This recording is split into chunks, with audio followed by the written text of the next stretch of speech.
एक साधु घाट किनारे वहाँ पर धुनी रमाकर बैठे थे और बीच बीच में ऊंची आवाज़ में चिल्लाते रहते थे, जो चाहोगे सो पाओगे। उस रास्ते से गुजरने वाले लोग उसे पागल समझते थे।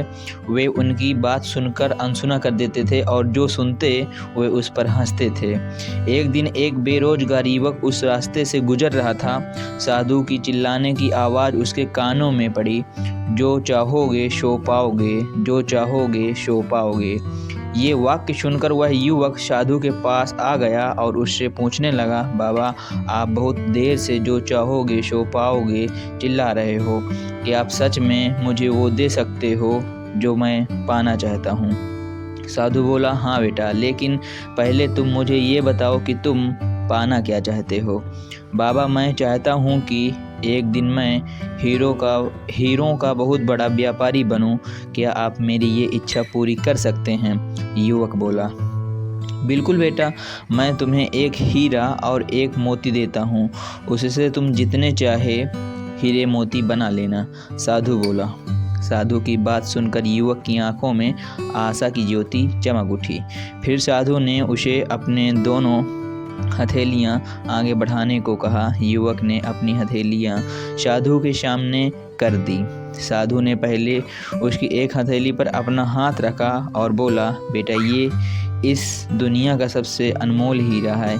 इसे समय कहते हैं। इसे जोर से अपनी मुट्ठी में पकड़ लो। इसके द्वारा तुम जितने चाहो उतने हीरे बना सकते हो। इसे कभी अपने हाथ से निकलने मत देना।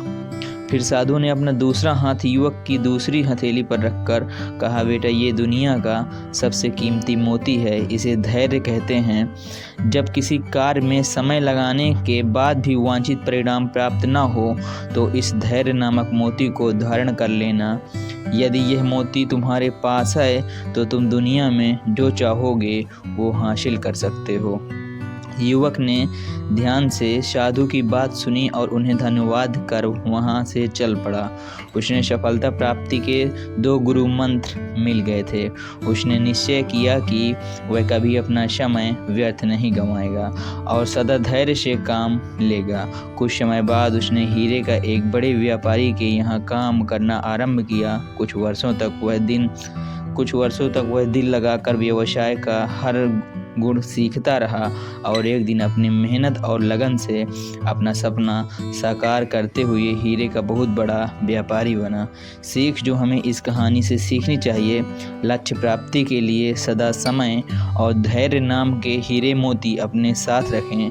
अपना समय कभी व्यर्थ न जाने दें और कठिन समय में धैर्य का दामन न छोड़ें। सफलता अवश्य प्राप्त होगी।